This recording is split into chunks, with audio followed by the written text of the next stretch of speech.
comment la rendre accro et lui manquer. Ça faisait un moment que je n'avais pas fait une vidéo sur ce thème. Pourtant, c'est un thème auquel vous êtes addict. Ah, t'as aimé le jeu de mots, je pense. Donc la première chose, je pense, pour rendre une femme accro, c'est de créer une connexion avec elle, une connexion émotionnelle forte. Donc comment on peut créer une connexion émotionnelle forte? En vérité, ça peut être assez rapide. Dès qu'on parle de connexion émotionnelle, on a l'impression que ça prend des années. Non, pas forcément. Ça peut être assez rapide si on ne fait pas la même chose que tout le monde, en étant un mouton dans le moule, complètement un clone identique.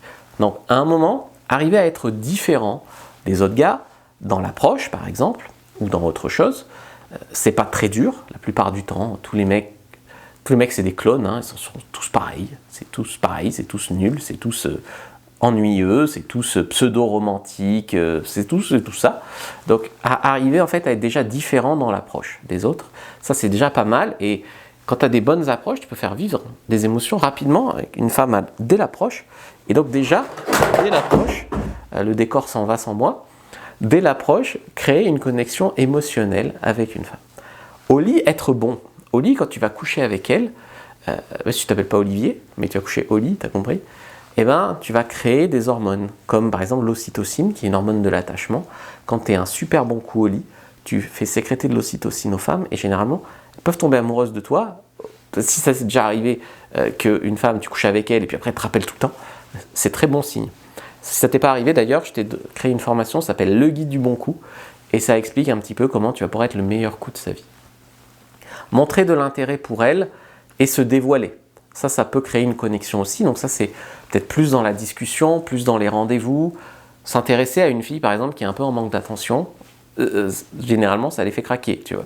Donc il faut un peu cerner le profil que tu as en face de toi. Par exemple, une fille qui est là en manque de reconnaissance, tu soulignes qu'elle est particulièrement intelligente ou courageuse. Tu vois un peu le besoin qu'elle a, la fille en face de toi. Si tu arrives à appuyer dessus, généralement, tu peux créer une connexion très vite. Un premier rendez-vous spécial ou intense peut préparer une connexion très forte. Par exemple, il y a des femmes qui sont tombées amoureuses de gars qui les ont raccompagnés en scooter. Parce que sur le scooter, il y a un effet « Ouh, je m'accroche à lui ». Ou alors des rendez-vous grandes roues. Il y a eu des expériences comme ça. Alors, moi, ce n'est pas des choses que je conseille particulièrement, les rendez-vous grandes roues, mais il y a des expériences qui ont été montrées comme ça, que quand on vit un premier rendez-vous, une émotion forte, justement c'était dans la grande roue, l'expérience, eh ben, les femmes ont plus d'attirance pour l'homme avec qui elles étaient à ce moment-là. Donc le fait de vivre quelque chose de fort, intense, ça fait tomber plus amoureuse. Il y a une autre stratégie, c'est de partir au meilleur moment. Donc il y a deux stratégies en fait dans la drague. Soit tu rencontres une femme et tu essayes d'aller au bout rapidement. Là, tu es en boîte de nuit, tu essayes de l'embrasser, tu proposes d'aller chez toi, tu essayes d'aller au bout. Soit des fois, en fait, tu essayes de partir au meilleur moment. Donc tu l'approches, tu fais des blagues, tu fais un peu connaissance, tu flirtes, tac, tu sens qu'elle est vraiment accrochée, tu t'en vas à ce moment-là. Donc ça, tu prépares en fait le prochain rendez-vous où tu pourras peut-être conclure plus facilement. Mais en tout cas, ça, c'est une façon de partir au meilleur moment. Ça peut rendre la fille aussi accro. Donc le deuxième axe, c'est de ne pas être trop disponible tout le temps. En fait, il n'y a pas forcément de question de petits jeux, de manipulation, de je fais semblant d'être occupé, j'attends 48 heures pour répondre à ces messages. C'est pas totalement ça l'idée. L'idée, c'est plutôt de se créer une vie un peu occupée qui fait que là, tu es au travail, là, tu as une réunion, là, tu es au sport, donc tu réponds quand tu es dispo. Donc tu joues pas à des petits jeux. Mais n'empêche qu'elle a des moments où tu lui réponds et donc elle est contente, et des moments de pause et tu lui manques. Et c'est ça qui rend accro. Les accros, souvent, ils souffrent du manque. C'est pour ça qu'ils sont accros. S'il n'y a pas d'addiction, il n'y a pas de manque. Voilà. Donc, parfois, elle attend vos réponses, tu vois. Donc, parfois, vous avez des échanges intenses par SMS, elle adore, elle est accrochée, et puis d'un coup, tac, tu lui manques. Tu crées le manque, en fait. Donc, elle se demande pourquoi il ne répond plus. Après, tu lui diras, ah, désolé, j'étais juste à la natation. Elle se demande, elle espère que c'est vous. Tu vois, elle reçoit une notif, ah non, c'est une pub de SFR. C'est pas lui.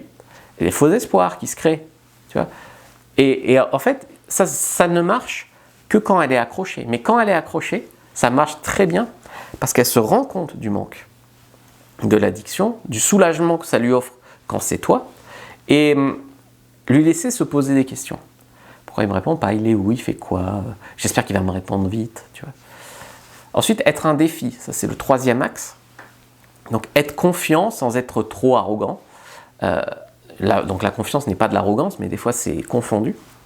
Donc une présélection suggérée. Donc ça c'est intéressant de sous-entendre qu'il y a peut-être d'autres femmes intéressées sans qu'elles sachent exactement. Si tu embrasses une autre fille devant elle, elle pète un câble. Mais si elle se pose des questions, c'est qui cette fille sur sa photo Facebook? Il a publié une photo, tout à l'heure il y avait une fille dans le groupe, c'est qui? Tu vois, la présélection suggérée, c'est puissant parce qu'en plus elle n'a rien à te reprocher. Mais non, c'est ma cousine, tu vois. Mais en attendant, elle se rend compte qu'elle est addicte à toi parce qu'elle a ressenti ça. Avoir une vie intéressante et occupée, donc ça rejoint le fait de ne pas faire trop semblant, d'accord? Ça créera naturellement, si tu travailles sur ton style de vie, des moments de manque où elle deviendra accro. Être gentil, mais pas dans l'excès, d'accord? Pas toujours, il y a des mecs, ah non, je ne vais pas te répondre parce que je vais au sport, je vais te souhaiter une bonne nuit, je te renverrai un message demain matin. Tu ne peux pas créer du manque si tu la tiens au courant minute par minute de tout ce que tu fais, d'accord?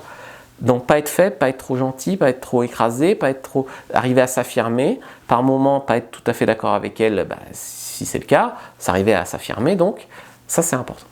Et quatrième axe, c'est souffler le chaud et le froid. Donc ça, c'est plus une technique, oui, c'est vrai. C'est par exemple les compliments à double tranchant. Par exemple, tu vas dire à une fille, waouh, c'est vrai que tu es super mignonne comme fille, mais d'habitude, c'est marrant, parce que d'habitude, mon genre, c'est les brunes. À une blonde ou une rousse. Là, en fait, quoi? Quoi? D'un côté, il me dit que je suis trop mignonne, et d'un autre côté, il me dit que je suis pas son genre. Et là, elle se pose des tas de questions, tu vois, et ça la rend accro. Il y a aussi des stratégies pour faire 2 pas en avant, 1 pas en arrière. Par exemple, je sais pas, tu flirtes avec elle, tu lui prends la main, tu t'approches un peu de sa bouche, tu t'approches très près, elle croit que tu vas l'embrasser. Puis là, tu fais semblant de rien. Puis tu reviens un peu plus tard. Cette fois, tac, tu l'embrasses. Tu l'embrasses, donc il y a un moment intense, puis là, tu recules. Tu lui parles de tout et de rien, de façon normale, comme si tu venais pas de l'embrasser, quoi. Et en fait, ça lui fait les montagnes russes. Et c'est ces émotions-là internes qui vont la rendre folle de toi, pour se le dire autrement. Je vous ai fait une fiche sur comment rendre accro une femme et lui manquer. Premier dans la description de la vidéo sur YouTube, lien en commentaire épinglé, donc prenez-la. Regardez une autre vidéo de la chaîne YouTube aussi, likez, commentez, partagez, abonnez-vous à la chaîne.